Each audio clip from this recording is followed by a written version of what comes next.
Hello everyone, welcome to a new video on your favourite channel profit Bhai. आपका भाई आपके सामने।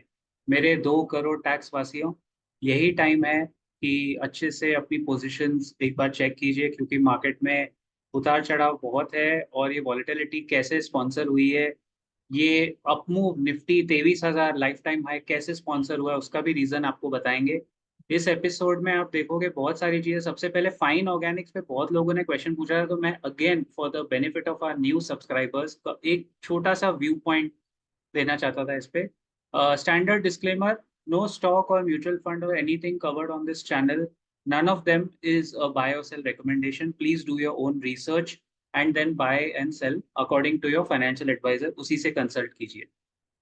Current price 4410। बाकी चीजें तो मैंने इसमें देखी हुई है। ये हमेशा मैंने कहा है, देखिए ये लास्ट ईयर में फाइन ऑर्गेनिक्स ने आपको कितने चांसेस दिए। चारों बार, चारों बार मैंने आपको कहा था कि इसको पकड़ना चाहिए गिरावट में।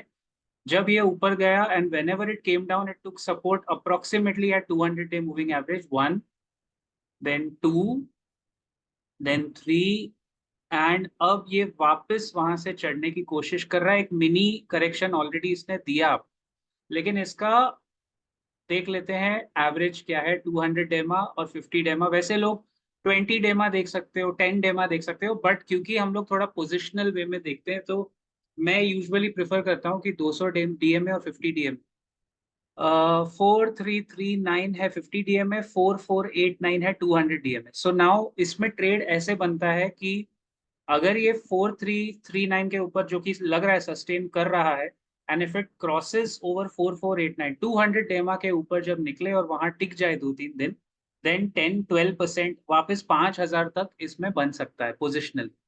और जिस दिन ये ऊपर का लेवल तोड़ेगा, 52 वीक हाई जो इसका है ना, ये 5165, जिस दिन फाइन ऑर्गेनिक्स ने गाइस ये लेवल तोड़ दिया, तो फिर आप वापस इसका लाइफ टाइम हाई देखोगे, वो कम से कम 7,000 प्लस है। लेकिन अगर ये लेवल टूटा तो पहला पड़ाव 5,500, दूसरा around 6,000। So it's a good company. आज के टाइम में अभी भी इसमें गिरावट कम है, डाउन साइड थोड़ा कम है। एक्चुअली ये थोड़ा ऊपर निकल गया है, टू बी ऑनेस्ट गाइस। कहने का मतलब ये है कि इसको लेने का सही टाइम मैंने आपको जब बताया था ना, ये था, ये इस टाइम मैंने एक वीडियो बनाया था, 4,000 रुपए पे मैंने बनाया था। उसके बाद भी आप लोग ने क्वेश्चन पूछा है लास्ट मंथ, जो मैंने बनाया था ना अप्रोक्सीमेटली एट दिस लेवल। तो कोई बात नहीं, थोड़ा थोड़ा अक्यूमुलेट करके 200 डे का वेट करना चाहिए। वैसे भी भाई टेक्निकली इट इज करेक्ट। अभी देखते हैं Tata Elxsi. 200 day moving average हमेशा देख के लेना चाहिए गाइस। हाँ, टाटा एलेक्सी पे भी बहुत लोगों ने सवाल पूछा है यार। मतलब मैं बार बार कवर करता हूँ, तो मेरे को नहीं चाहिए रिपीटेटिव हो जाए। See my content is not like बड़े बड़े मियाँ एंड महारथी। मेरे को रिपीटेटिव बातें नहीं समझ में आती, आप समझ गए ना। हाँ, इसीलिए इसका पी थोड़ा हाई है गाइस। पी ऊपर है, बाकी सब ठीक है। इसका थोड़ा डाउन ट्रेंड में है। दिस वाज इट्स पीक, जो we I think around Diwali we called out that ये पीक पे आ गया है। हाँ, दिवाली के 9,000, दिवाली के थोड़ा बाद में। अब ये बैठा है यहाँ। अब इसका एवरेज है 7,620 के ऊपर। अगर जब तक ये 7,620 पे, वही 200 डेमा पे नहीं निकले, छोड़ दीजिए। मतलब डोंट वेस्ट योर टाइम, 200 रुपए के रिस्क के लिए छोड़ दीजिए। It's a great company to own in a portfolio. Almost debt free company, Tata group की मेरी वन ऑफ द फेवरेट है ये। अब आईटी पैक में इस सेक्टर में टाटा एलेक्सी एंड टाटा टेक दोनों पसंद है। दोनों में से टॉप प्रायोरिटी टाटा टेक है, बिकॉज वो न्यूली लिस्टेड है। उसमें अभी चीजें ऊपर नीचे होंगी। Newly listed companies will take time to grow. अब बात करते हैं एक और स्टॉक जो आप लोग ने पूछा था। खैर पूछा होगा या नहीं, बट मैं एक बार कवर कर लेता हूँ, बजाज फाइनेंस, क्योंकि इसमें एक रिवाइवल के संकेत दिख रहे थे। और कहाँ जाके अटका, एक बार देख लेते। देखिए इतनी बड़ी कंपनी होने के बाद भी ना गाइस, ये अभी भी प्राइस टू बुक जो है इसका 5.5 है, ज्यादा ऊपर नहीं है, which is amazing. And price to earning भी 29 है, which is not very high for the size of the company, it's good. अब देखने वाली बात ये है कि इसके एवरेजेस क्या कहते हैं, क्योंकि बाकी चीजें तो हमको पता है, fine organics, Tata Elxsi earnings तो आ रही है, एवरेजेस क्या कहते हैं वही देखना है ना हमको बेसिकली। तो ये देखो कितने इंटरेस्टिंग पॉइंट पे ये बैठा है। 7,000 राउंड फिगर, 7,000 के ऊपर जब ये निकले इसमें इंटरेस्ट बनेगा और एक 5 या 10% की रैली बन सकती है, बट अभी I would not touch this election के पहले। देखिए मैं आपको एक सिंपल व्यू अपना बताता हूँ, पहले इसका खत्म करते हैं। बजाज फाइनेंस में इलेक्शन के पहले अभी इस वक्त इसको टच करके ना कोई फायदा नहीं है। There is no point looking at it और touching it, absolutely no point. जब तक 7,000 के ऊपर क्लोजिंग ना आए, बजाज फिनसर्व छोड़ दीजिए, आई एम नॉट इंटरेस्टेड। एक मेरे को टाटा केमिकल थोड़ा समझ में आया था last time because of its valuation, strictly because of its valuation. Valuation में थोड़ा सही लग रहा था, टाटा केमिकल्स देख लेते हैं। लेकिन ये साइडवेज है, ये शायद परेशान करने के स्टेज में है। आरओई बहुत कम है, लेकिन इसका नहीं, ROE I am sorry, I think I was mistaken, ROE बहुत कम है। आई थिंक वो कोई और स्टॉक था यार, टाटा ग्रुप का था, some chemical it was, I guess, sorry extremely sorry, कौन सा केमिकल था, I'll find out यार, I'll find out, मेरे को ऐसे समझ में नहीं आ रहा है। एक कंपनी है हमारी फेवरेट में थी ये, सोनाटा सॉफ्टवेयर, हमने पहले कवर किया था, इस पे भी आपको नजर रखनी है। आई एम सॉरी मैं कल आईटी सेक्टर में बता नहीं पाया। सोनाटा सॉफ्टवेयर जो है ना, ये तो मैं 200-250 रुपए से ट्रैक करता आ रहा हूँ पिछले 3 साल से। और हाँ देखिए, समवेयर अराउंड हियर, यहाँ से हम लोग इसको पकड़ के चल रहे थे।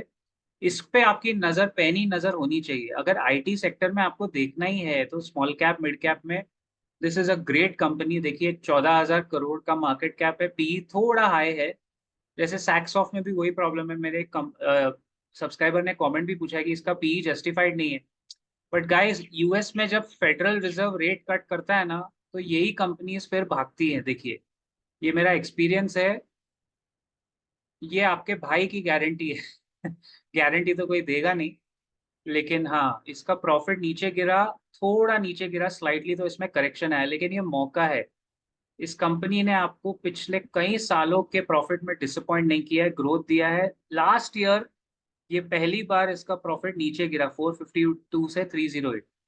So probably that is a time कि इसमें थोड़ा करेक्शन आया। अब हम देखते हैं इसका प्राइस चार्ट में एवरेज किधर है। ओह इट्स क्वाइट फार, 643 है एवरेज यार, बहुत ऊपर है। लेकिन अभी भी मुझे लगता है इस कंपनी में, एज एन एग्जांपल, अगर ये स्टेबलाइज हुआ और रुकावट अगर गिरना बंद हो जाए ना, मैं देखूं इसका लास्ट मंथ में क्या हुआ है, गिर रहा है गिर रहा है। सो अगर एक फ्लैट कर्व ऐसी आ जाए, कहीं ना कहीं आके ये सपोर्ट लेगा। ये फ्लैट कर्व अगर मिल जाए, let's say 550 560 is a good time, जबकि 200 डीएमए काफी ऊपर है इसका, 643 दिखा रहा था। बट इस तरह की कंपनीज यूजुअली आपको ना 10-12% ऐसे फटाक से दे देगी, तो मे बी इसके अगले क्वार्टर के रिजल्ट पे थोड़ा हमें जज करना पड़ेगा। What I do is, I go to my YouTube channel. अभी आपके क्वेरीज ना ये वीडियो पे नहीं करते हैं एक्चुअली, उसके लिए अलग से बनाना पड़ेगा। Again weekend, weekend is a good time to cover your queries. आपके कुछ क्वेरीज बाकी है, मुझे याद है, don't worry, I commit, I fulfil, I will never forget. And one important thing, RBI ने डिविडेंड दिया है सरकार को, जिसके वजह से कल आपने मार्केट में धुआंधार रैली देखी। तो वो मैं आपको दिखाना चाहता था कि एक्चुअली वो खबर क्या है, और उसका इम्पैक्ट तो हमने कल ऑलरेडी मार्केट्स में देख लिया। हम्म। सो आरबीआई हमेशा हर साल सरकार को ना डिविडेंड देती है, और इस बार तो मेरे को लगता है सरकार ने मांग के लिया होगा, क्योंकि उनको पॉजिटिव सेंटीमेंट चाहिए pre election. RBI has given them, this is a record figure, 2.11 lakh crore का डिविडेंड आरबीआई ने पे आउट किया है सरकार को for financial year 2024। I think सरकार को भी अपने टैक्स रिटर्न जरूर फाइल करने चाहिए खुद, क्योंकि उसमें इनकम फ्रॉम डिविडेंड उनका सबसे ज्यादा आएगा मेरे ख्याल से। अब सरकार के पास बहुत सारा पैसा है to play with. See, the Reserve Bank of India approved a dividend of 2.11 lakh crore, 2 lakh crore का ये हाईएस्ट डिविडेंड है। Significant increase of 141% compare to FY23। तो इसमें अभी होगा क्या,